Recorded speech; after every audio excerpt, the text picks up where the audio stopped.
elitism, racism, mental superiority. All this led to the formation of the ideology dubbed as white man's burden. Another phrase used to denote the might of the empire was, "The sun never sets on the British Empire."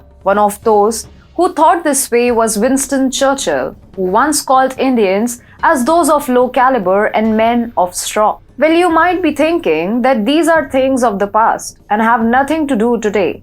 You are mistaken.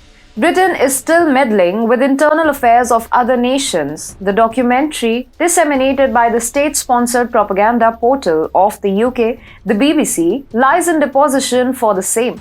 Now, filmmaker Shekhar Kapoor has questioned if Churchill's life too could be documented by the BBC, and today it's crucial to talk about it. Hi and welcome to TFI Post. I'm your host Vedika. If you're watching us on YouTube, please subscribe and press the bell icon to get all the latest updates. If you're watching us on Facebook, do like, share and follow the page. Let's begin with the video report. I wonder if the BBC has even had the courage to tell the truth about one of the Britain's most cherished icons, Winston Churchill, largely responsible for the Bengal famine, causing starvation and death of millions.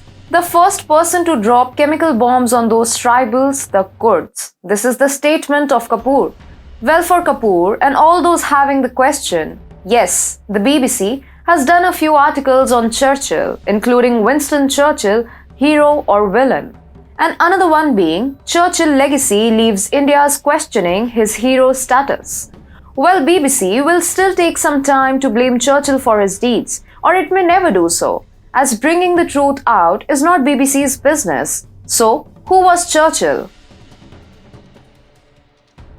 Winston Churchill is hailed as one of the greatest leaders Britain ever had. He is referred to as a statesman who contributed to saving the people of Britain from Hitler. He is said to have rallied the British along with the colonies during World War II and led the Allied powers from the brink of defeat to victory.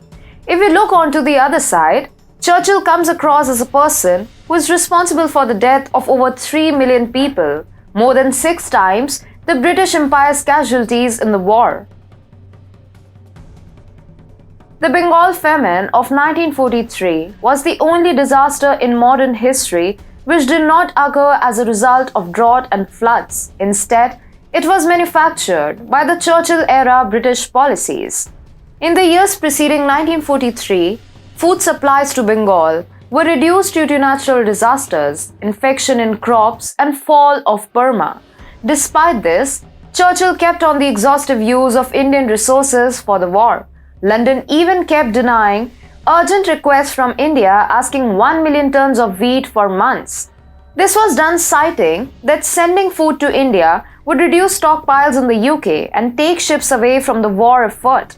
During one government discussion about famine relief, Secretary of State for India, Leopold Amery, recorded that Churchill suggested any aid sent would be insufficient because of Indian breeding like rabbits. Churchill had also asked that if shortages were so bad, how is Gandhi still alive? We all know that the British extracted millions and trillions worth of goods and money from India. As colonial extraction intensified, India's per capita consumption of food grains collapsed from 210 kilograms per year in the early 1900s down to 157 kilograms by 1930. This nutritional decline further steeped when the British decided to impose indirect taxes on India through deliberate inflationary policies. This helped in their military expenditure. The prices soared and ordinary people were pushed deeper into the dark hole of poverty, malnutrition, and slavery. English texts may revere Churchill as an author or a statesman or someone who halted Hitler. But for Indians, he was a man who engineered famines, which caused millions of deaths.